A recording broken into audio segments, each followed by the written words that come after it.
예, 안녕하십니까. 예. 자, 오늘은 2020년 4월 13일 월요일이고요.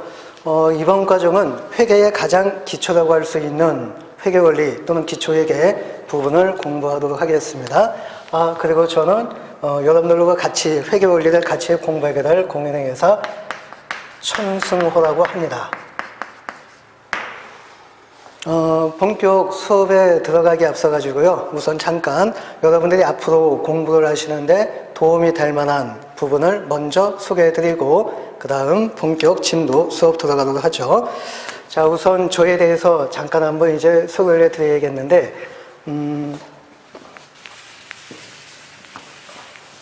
우선 요 과정이 이렇게 하죠. 제가 지금까지 강의한 내력은 어떻게 되어지는지 요거 잠깐 소개해드리고, 그 다음 회계 앞으로 이제 어떻게 그 공부를 해야 되는지 그 과정을 소개를 해드리도록 하겠고요. 그리고 요거 설명드리면서 교재 내용도 잠깐 한번 언급을 하도록 하겠습니다. 자, 그 다음 회계의 특징이 과연 뭐냐? 회계 특징 소개해드리고요. 그 다음 제 마지막으로 제 강의의 특징이 뭔지, 그래서 이제 여러분들이 저에 대해서 어느 정도 강의가 어떻게 진행이 될 것인지 잠깐 판단할 수 있게끔 그렇게 이제 소개를 해드리도록 하겠습니다. 우선 참여가 부끄러운데요. 제가 본격 이제 강의를 시작을 한 게 86년도 대학교 다닐 때부터였습니다. 그리고 이제 쭉 쭉 강의하다가 그 다음 본격 회계학원에서 강의한 게 89년도부터였어요. 이때는 물론 이제 대학교 졸업하고 그리고 아직 시험 공부하는 CPA 시험 공부하는 과정 중이었습니다. 그리고 이제 89년도부터 2000년 12월까지 한 12년 동안 회계학원에서 이제 강연을 했는데, 이때 대한민국은 CPA 대상 그리고 세무사 대상 회계학원은 딱 두 군데뿐이 없었어요. 뭐 종류에 다 있었는데 시사회계학원하고 중앙경상학원, 그 중에서 저는 시사회계학원에서 이제 강연을 했었는데, 그러다가 2000년 7월 달부터 이제 본격 제 1차 중심의 회계학 강의를 시작을 한 겁니다. 즉, 노량진에 있는 그 감정평가사 학원부터 이제 본격 1차 회계학을 전념을 해가지고 강의를 시작을 하겠는데, 도대체 요 기간 사이는 겹치는데요. 두 군데 회계학원하고 감평학원하고 강의하는 게 좀 시간이 그렇게 여유롭지가 않더라고요. 뭐 저는 이제 합격을 90년도에 합격을 해서 93년도부터 개인 사무실을 운영을 하다 보니까 뭐 시간적인 여유가 없다 보니까 회계학원을 포기하고 이제 감정평가사 학원을 시작으로 해서 이제 본격 1차 회계학만 계속 전념을 해온 상태입니다. 이렇게 쭉 해가지고 지금 오늘까지도 2020년 현재까지 이제 강의를 하고 있는데요. 자, 아무튼 요 정도 잠깐 제 강의 경력에 대해서 소개해 드렸고요. 그 다음 이제 회계는 이제 어떻게 구성이 되고 있냐면 크게 재무회계하고 원가회계 이렇게 이제 구성이 되고 있고요. 시험 문제는 요게 30문제, 원가가 10문제에서 총 40문제 이렇게 출제가 되고 있습니다. 자, 재무회계는 또한 지금 이번에 공부하게 될 회계 원리가 있고요. 그 다음 과정이 중급회계 과정이 있고, 그리고 이제 고급회계 이렇게 이제 구성이 되고 있는데, 우리네 시험에서는 고급회계 출제되지 않습니다. 그래서 뭐 고급회계는 요거는 전혀 신경 쓰지 않으셔도 되겠어요. 아무튼 이 회계 원리가 공부가 되셔야지만이 중급회계하고 그 다음에 이제 원가회계 요것을 공부를 하실 수 있습니다. 그래서 이제 회계 원리를 이번 같이 이제 공부를 하게 되어지는데, 자, 근데 이제 일반적으로 원체 회계학의 꽃이라고 할 수 있는 게 중급회계입니다. 원체 이제 중급회계에서 재무회계 중에서 한 7, 80% 이상, 뭐 90% 정도, 이게 이제 출제가 되고 있어요. 그래서 이제 중급회계하고 재무회계하고 그냥 혼용을 해서 사용하는 경향이 많습니다. 아무튼 이렇게 되고 있고요. 그리고 여기에서 제 교재는 오직 1차 회계학에 맞춰가지고 교재를 꾸몄습니다. 그래서 회계원리하고 중급회계 요걸 합본을 해가지고요. 기본서 요거 이제 한 권 했고요. 그 다음 과정은 이제 객관식 재무회계 요게 이제 제 교재 두 번째 교재가 되겠고요. 그래서 지금 여러분들이 갖고 계시는 기본서 교재 내용은 회계원리 제1부하고 그 다음에 중급회계 제2부 이렇게 이제 구성이 되고 있습니다.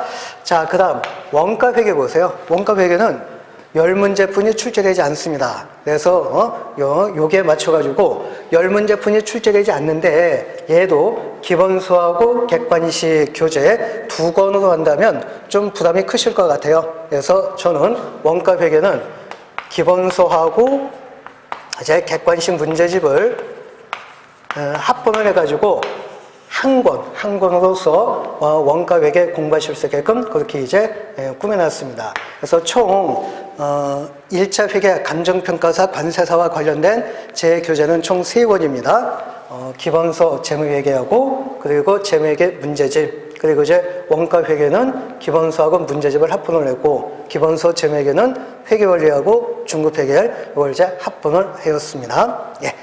자, 그래서 공부 과정은 이제 회계원리 중급회계, 그 다음에 이제 객관식 문제집, 그리고 원가도 기본 이론, 그 다음에 이제 문제집 이렇게 되고요. 그리고 이제 제 교재 내용이 어떻게 구성이 되고 있는지 또 이제 소개를 해드렸습니다. 자, 그 다음에 이제 세 번째는 어떻게 보면 요거 회계의 특징, 요게 이제 중요하다고 할 수가 있는데, 회계가 어떤 특징을 갖고 있느냐 이걸 파악을 해 주셔야지만이 여기에 맞는 이제 공부 방법이 도출이 되어지는 겁니다. 자, 그래서 이제 회계의 특징을 소개해 드리도록 하죠. 그래서 이제 첫 번째, 회계는 객콘이 아닙니다. 객콘이 아니고요. 얘는 뭐 드라마 연속극입니다. 시리즈물이에요. 이게 이제 뭔 얘기냐면, 객콘 같은 경우에는 요즘도 하나, 이게 TV를 안 본 지 하도 오래돼가지고 이게, 지난주에 안 봐도 이번 주에 나오는 객콘 봐도 별 지장 없죠. 그렇죠? 뭐 내용에서도 연결되지 않는 거니까 각각 코너마다 연결되는 게 아니잖아요. 그래서 이거는 그 앞에 거 안 봐도 뒤에 거만 봐도 내용 파악하는데 어렵지 않다는 얘기입니다. 근데 이게 아니라는 거예요. 연속극입니다. 연속극은 어떻게 돼요? 지난주에 만약에 못 봤다. 근데 이제 이번 주에 보려고 한다면 이제 내용이 연결이 잘 되지 않잖아요. 흐름이 연결이 되지 않죠. 그러다 보면 이제 다음 주 것도 뭐 보기 싫은 그런 현상이 나타나고, 그래서 이제 회계학에 바로 이런 내용이 돼요. 뭐 시리즈물 같은 경우도 그러잖아요. 시리즈물, 뭐 앞에 시리즈물 보지 않은 상태에서 이번 걸 봤다. 전혀 내용이 연결이 되지 않다 보니까 처음부터 이제 보고 싶은 마음이 없는 거예요. 그래서 이제 회계학이 바로 이제 연속극 내용으로서 회계 원리가 돼야지만이 그 다음 중급 회계 내용을 공부할 수 있다는 얘기입니다. 회계 원리가 되지 않는다면 그 다음 과정 중급 회계 절대 공부하기가 힘든 거예요. 네, 이게 이제 서로 연결되어지는데 어떻게 연결되어지냐면 내용이 점점 확대가 되면서 연결이 되어지는 겁니다. 예. 어떤 이제 특정 주제가 있다라고 한다면 여기 이제 쉬운 것부터 시작을 해가지고 그 다음 내용이 더 첨가가 되어서 난이도가 올라가고 공부 범위도 올라갑니다. 계속 이렇게 연결이 되어지면서 범위도 확대가 되고 난이도가 올라가는 거예요. 그래서 이것 같은 경우에 만약에 이쪽 내용을 공부를 하고자 하는데 이 내용이 파괴되지 않는다면 당연히 이해하기도 힘든 거죠. 이게 안 되니까 그 다음 것도 연결이 안 되어지는 거예요. 그럼 이제 회계 자체가 싫어지는 겁니다. 심지어는 회계학 때문에 공부 포기 현상이 나타날 수 있다는 얘기죠. 근데 긍정적으로 살펴보도록 하죠.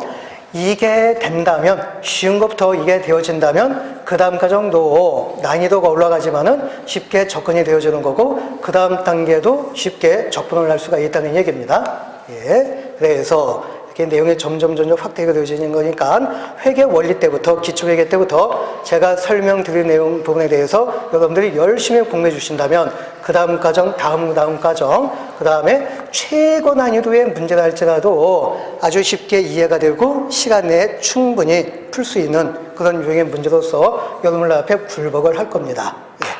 자, 그래서 이게 회계의 특징 첫 번째 내용이 되겠고요. 아마 이번 과정에서 제가 수업 중에 회계 특징 중에 언급하는 것 중에 요 내용을 많이 언급을 할 겁니다.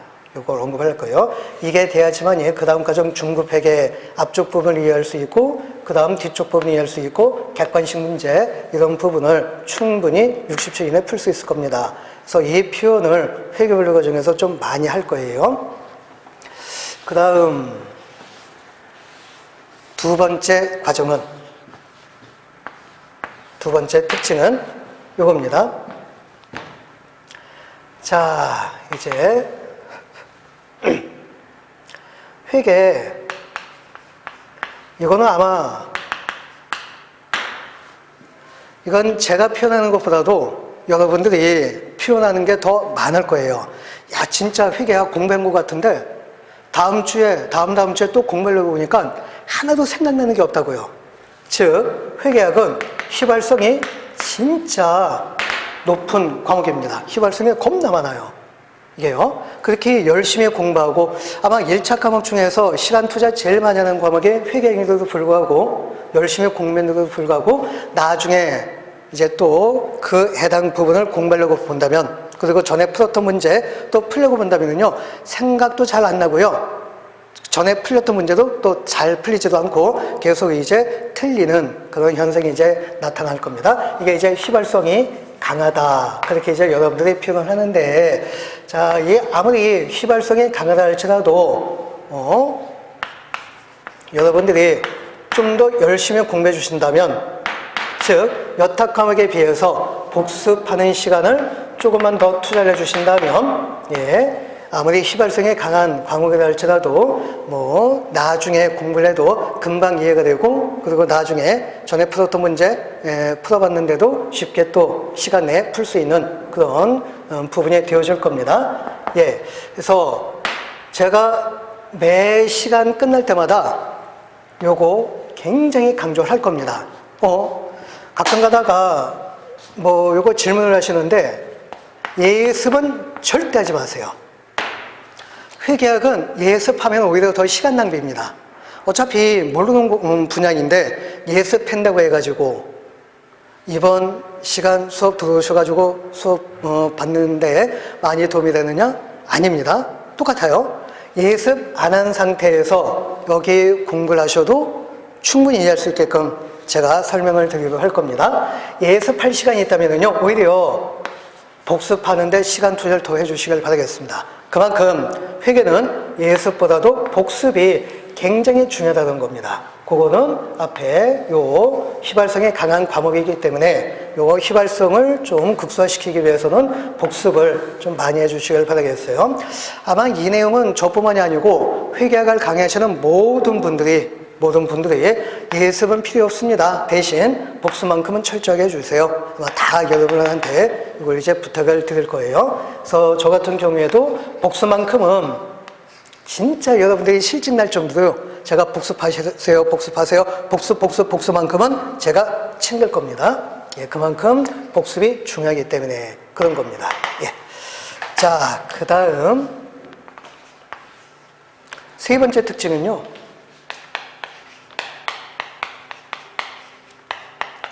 다른 과목에 비해서 시간 투자를 좀 더 많이 해 주셔야 되지 않을까 그렇게 생각을 합니다. 이거 뭐 객관적으로 판단을 한다면 전공자가 아니라고 한다면요 1차 과목 중에 다른 과목보다도 여러분들이 회계학을 가장 많이 어려워하시더라고요. 그렇죠? 예, 이거는 뭐 거의 모든 분들 공통 의견인 걸로 알고 있습니다. 저도 동의하고요. 그래서 그만큼 어려운 과목인 있다 보니까, 그리고 또 시험에는 합격을 해야 되다 보니까 시간 투자를 다른 과목보다도 좀 더 많이 해주시겠는데, 일단 과목에 비해서도 과목은 이제 뭐 각각 한 과목씩 되어 있지만은 그 한 과목에 포함이 되는 여러 가지 또 소속되는 과목이 또 있죠. 아까 이제 회계 원리, 뭐 중급 회계, 그 다음에 이제 원가 회계 속에서 또 관리 회계, 뭐 이렇게 이제 들어가 있는데, 경제학 같은 경우에는 뭐 미시, 거시 이렇게 나눠지고요. 감정평가사, 민법 같은 경우에는 민법 총칙, 그 다음에 물권법, 뭐 이렇게 되잖아요. 그리고 관세사 같은 경우에는 내국소비세법이라고 해봤자 부가가치세법, 그 다음에 개별소비세법, 주세법, 이것뿐이 안 돼요. 근데 이제 회계학은 좀 담고 있는 내용도 많고요. 또 이제 여타 과목에 비해서 책 두께도 좀 두껍죠. 그만큼 시간 투자를 좀 더 많이 해 주셔야 되지 않을까, 그렇게 이제 생각을 합니다. 근데 더 중요한 건 이제 내년도 2021년 또 시험을 위해서, 시험에 합격하기 위해서 지금 우리 이제 공부를 하게 되어지는 건데, 정작 시험장이 중요하다는 거예요. 그러다가 뭐 열심히 공부하셔봤자 시험장에서 뭐랄까, 이게 뭐 실수한다든지 아니면은 뭐 컨디션이 좋지 않아가지고 결과가 안 좋게 나타난다면 그동안의 노력이 물거품이 되어주는 거죠. 그래서 결국은 딱 하루, 이날 하루만을 위해서 우리가 지금 이렇게 이제 열심히 공부를 하게 되어주는 건데, 시험장에서, 이 시험장의 가장 큰 제약 조건이 뭡니까? 시간이 정해져 있다는 거죠. 80분 동안 두 과목을 시험을 치러주셔야 돼요. 80문제죠. 한 과목당 40문제. 그래서 회계학하고 감정평가 관계법규, 회계학하고 그 다음에 내국소비세법, 이렇게 이제 두 과목인데, 이렇게 시간 안배하시면은 안 됩니다. 다른 과목은 1분 이내에 충분히 한 문제 풀 수 있지만 회계학은 힘들어요. 1분 이내에 풀기 참 힘듭니다. 물론 저하고 지금 회계 원리 때부터 계속 객관식 문제제까지 공부를 하시게 되어진다면 1분 이내에 풀 수 있게끔 그렇게 제가 만들어 드리도록 하겠지만, 그렇지 않는 경우라고 한다면, 뭐 착하게 공부하시는 분이라고 한다면 1분 이내에 한 문제 풀기 진짜 힘든 게 바로 이제 회계학입니다. 그래서 이렇게 하지 마시고요. 시간 배분을, 다른 과목은 좀 시간 전략을 해주고요. 시간 세이브 해주고, 세이브가 됐던 시간을 회계학에다가 투자를 해주시는 게 현명한 시간 안배 방법입니다. 아무리 자신 있는 과목을 할지라도 이걸 20분 이내에 하기는 좀 위험할 수 있어요. 물론 이렇게 되면 참 좋겠지만은 대다수 많은 수험생분들이 아마 요 사이에서 이제 푸는 걸로 알고 있습니다. 또 그러다가 이게 난이도가 높게 또 출제되는 경우도 있어요. 그러니까 20분 이내라고 한다면은요, 요건 좀 위험도가 높으니까 가장 적절한 것은 30분 정도, 그리고 이제 회계학은 50분 정도 확보를 해가지고 문제 푸는 게 이제 좋을 겁니다. 그래서 지금부터 이제 요게 맞춰가지고 이제 시험 대비를 해주시길 바라겠는데, 이것도 참 힘들 수도 있다는 거예요. 그래서 지금부터 이제 어떻게 공부하시냐면, 착하게 정석대로 공부하시면은 이것도 부족한 시간입니다. 그래서 여기에 맞게끔, 그리고 이제 주로 계산 문제 위주로 이러다 보니까 여기에 맞게끔 문제 푸는 테크닉을 이제 같이 공부를 해 주셔야지만이 충분히 50분 이내에 그나마 많은 문제 이제 풀 수 있을 겁니다. 이 부분에 대해서는 좀 이따가 제 강의 특징에서 좀 더 언급을 하도록 하죠. 자, 그래서 이제 회계의 특징, 뭐 다른 분들마다 요거 회계의 특징을 더 말씀해 주시는 분들 계시는데, 이게 가장 큰 회계의 특징이라고 할 수가 있습니다. 자, 첫 번째가 뭡니까? 회계가 계속 내용이 확대가 되면서 이어진다. 연속극이다, 시리즈물이다. 그 다음에 이제 두 번째가 이제 뭡니까? 휘발성이 강한 과목이다.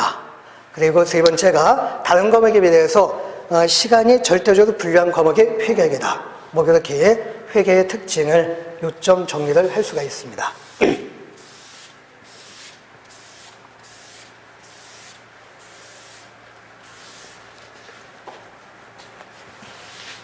자, 그 다음 제 강의 특징에 대해서 참 제가 소개해 드린다는 게 좀 그런데요. 그래도 이제 객관적으로 소개를 해 드리도록 하겠습니다. 우선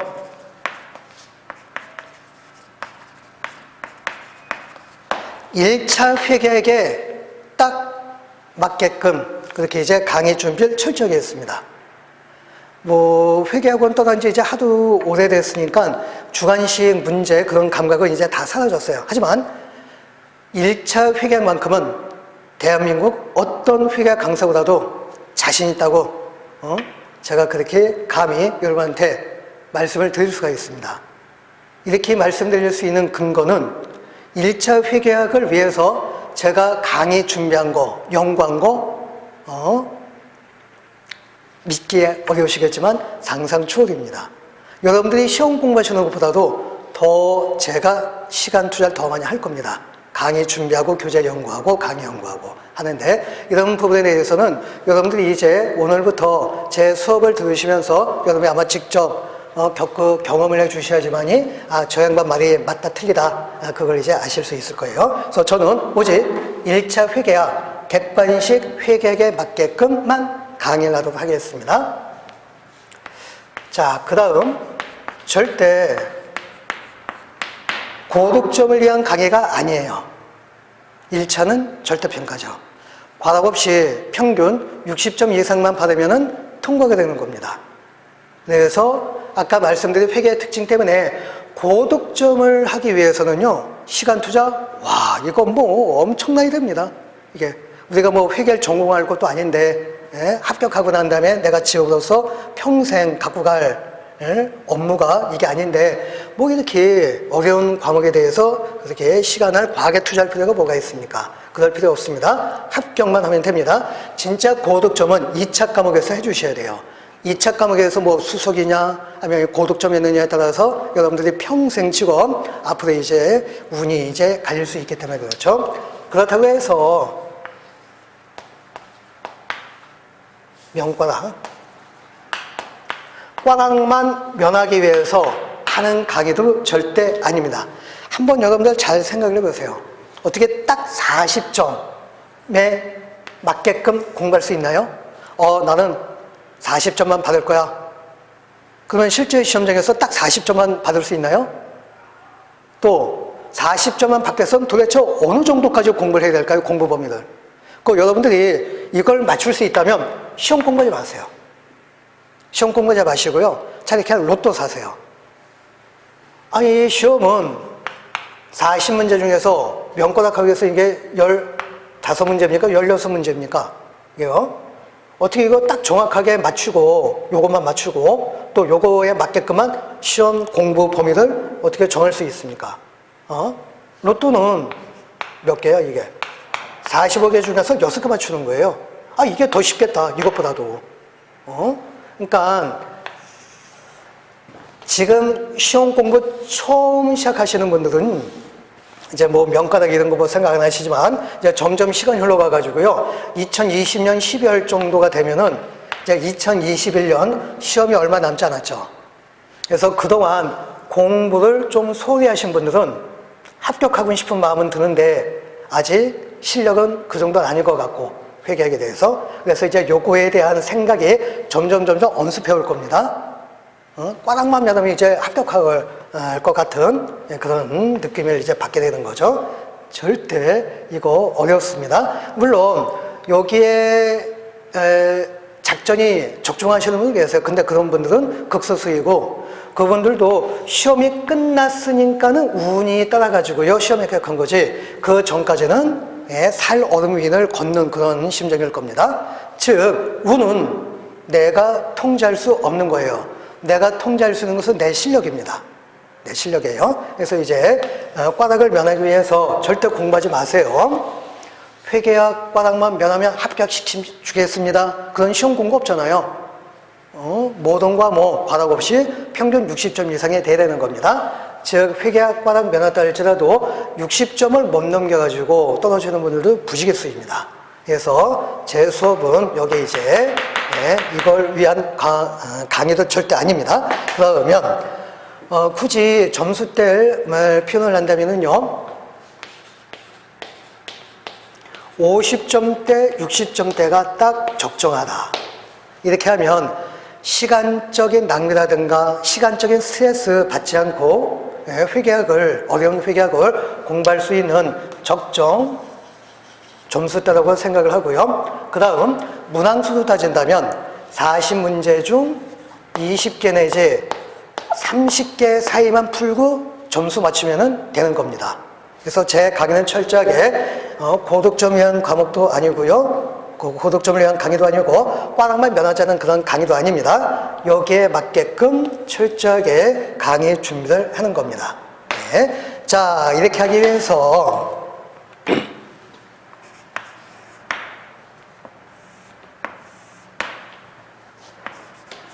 이제 차에 강의 범위하고 제 강의 난이도는 이제 어떻게 구성이 되고 있냐면, 출제 빈도수가 높은 파트가 있습니다. 그 다음에 이제 또 출제 빈도가 좀 떨어지는 그런 파트가 있어요. 그 다음에 이제 난이도 측면을 본다면 쉬운 부분도 있고 난이도가 높은 부분이 있습니다. 난이도가 쉬운데 출제 빈도가 높은 부분이 있습니다. 이거 저 강의하고 여러분들도 무조건 점수 맞춰주셔야 돼요. 네. 또 난이도가 쉽고 출제 빈도가 떨어지는 부분이 있습니다. 출제는 별로 안 되지만은 원체 쉽기 때문에 이것도 공부를 해 주셔야 돼요. 저 역시 강의할 겁니다. 뭐 예를 들어서 현금과 예금이라는 게 있어요. 무진장 쉬워요. 근데 출제도 그렇게 많이 출제되지는 않습니다. 그래도 공부를 해 주셔야 돼요. 왜? 난이도가 쉽다 할지라도 공부 아예 안 하신다면 못 맞추죠. 그렇죠? 그래서 이건 공부를 해 주셔야 됩니다. 그래서 난이도가 쉬운 거는 출제 빈도에 관계없이 무조건 공부를 해 주셔야 돼요. 자, 이쪽 넘어가도록 하죠. 대개 이제 잘못 생각하시는 분들, 특히 꽈락면 면하면 된다, 이런 분들은 이제 이쪽 부분을 다 공부 안 하셔야 해요. 안 됩니다. 안 돼요. 합격하기 참 힘듭니다. 그래서 난이도가 높은데 출제는 또 많이 되고 있어요. 이거 저 강의하고 이거 여러분들도 반드시 꼭 공부를 해 주셔야 됩니다. 자, 난이도가 높다 할지라도 출제가 많이 되기 때문에 강의 연구 많이 했습니다. 아무리 난이도가 높다 할지라도 회계학을 전공하지 않으신 여러분들 할지라도 충분히 이해할 수 있게끔, 그리고 60초 이내에 풀 수 있게끔 진짜 준비 많이 했고 연구를 많이 하였습니다.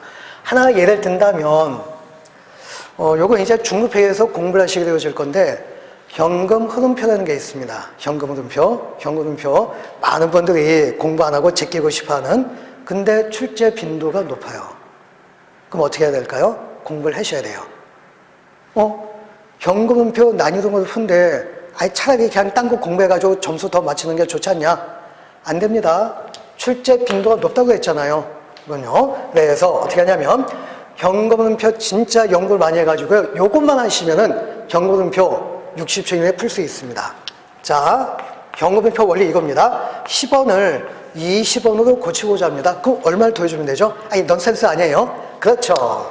10원만 더해주면은 20원이 되는 겁니다. 요거예요, 요거만 아시면 돼요. 또는 거꾸로 20원을 10원 쪽에 맞추고자 합니다. 그럼 얼마 빼주면 되죠? 아니, 넌센스 아니라니까.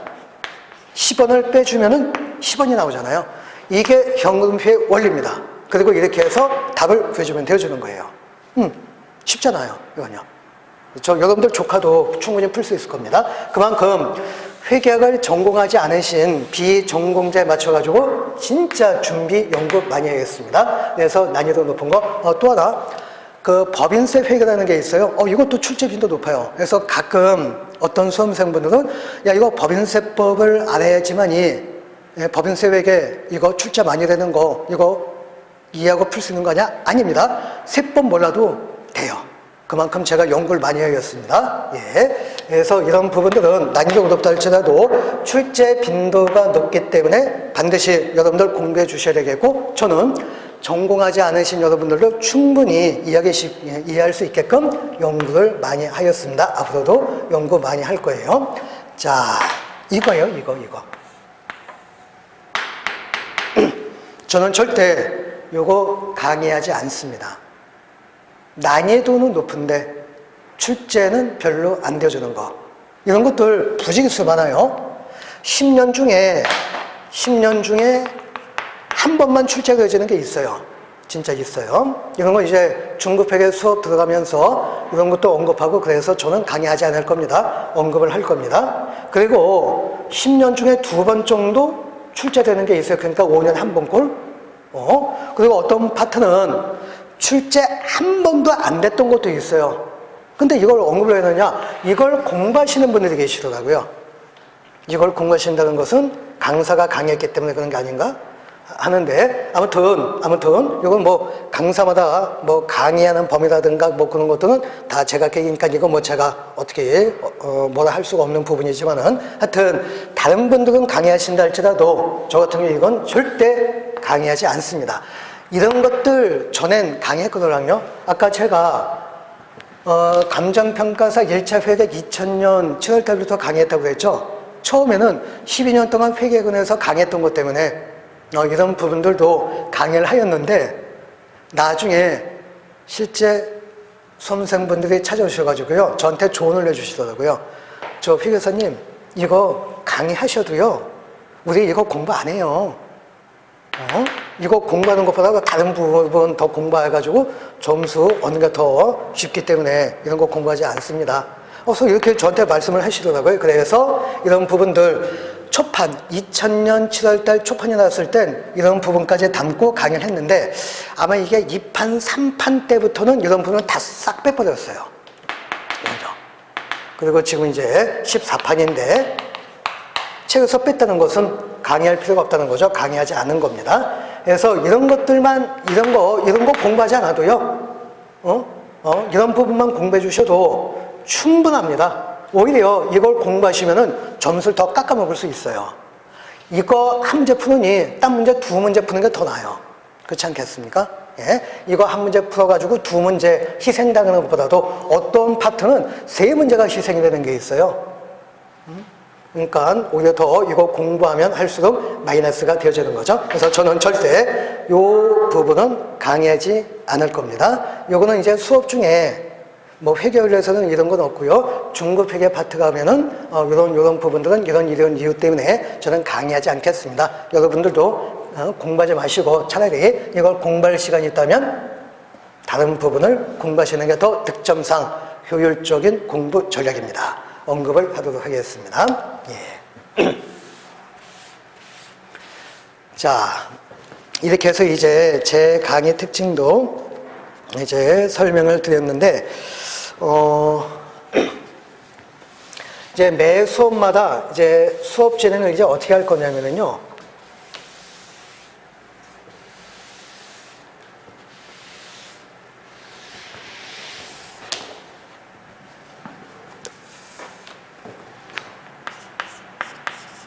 우선 회계에 대해서 기본적인 원리라든가 내용을 이해를 시켜드리기 위해서 이거 이제 강의할 겁니다. 그러니까 이제 일반적인 강의 할 거예요. 근데 우리는 시험 공부하는 거죠. 그래서 요거에 대해서 설명드리고 난 다음에 뭐가 시험에 출제가 되어지는지, 그리고 어떠한 형태로서 출제가 되어지는지 시험과 관련된 부분을 언급을 할 겁니다. 이렇게 우리 이런 내용에 대해서 공부를 했는데, 여기서 이런 것들이 시험에 출제가 되어지는 겁니다. 이렇게 이제 언급을 할 거예요. 그 다음 이렇게 이제 이런 부분들이 시험에 출제가 되었을 때 어떻게 하면 60초 이내에 문제 풀 수 있는지, 문제 푸는 기법, 즉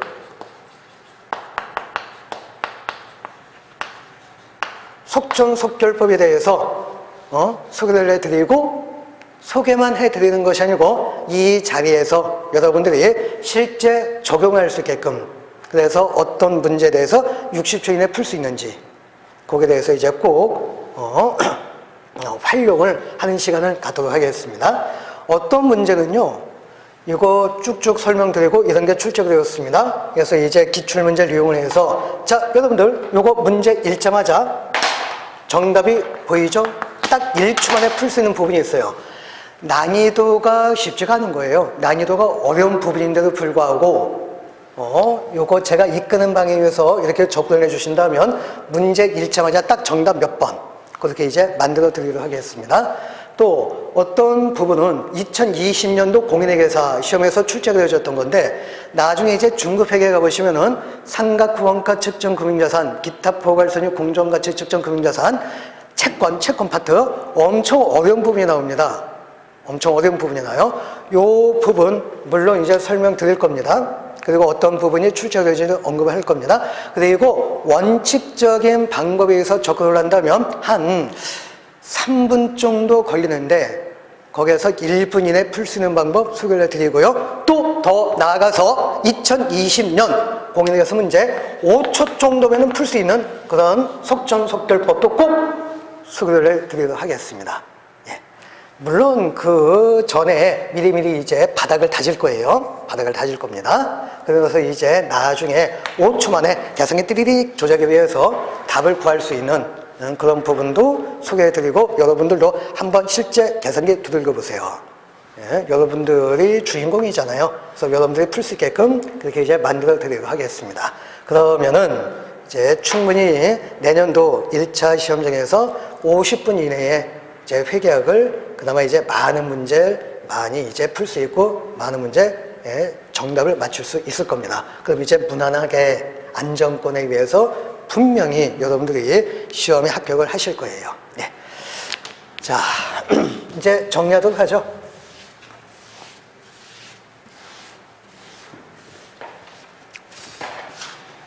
오늘 4월 13일 월요일이고요. 요 과정이 4월 27일 3주간 진행이 됩니다. 그리고 이제 오후 타임, 저녁 타임에서 한 주에 2회 과정입니다. 그래서 실강의 기준으로 본다면 회계원리 기초회계 총 강의는 실강의 기준 6회이고요. 한 회당 동영상은 3강으로 구성이 되고 있습니다. 그래서 동영상은 아마 대략 18강, 18강, 18강으로 구성이 될 겁니다. 자, 이제부터 좀 쉬었다가 본격적으로 우리 내년도 2021년 시험 합격을 위해서 같이 열심히 달리도록 하겠습니다. 자, 10분 후에 다시 뵙겠습니다.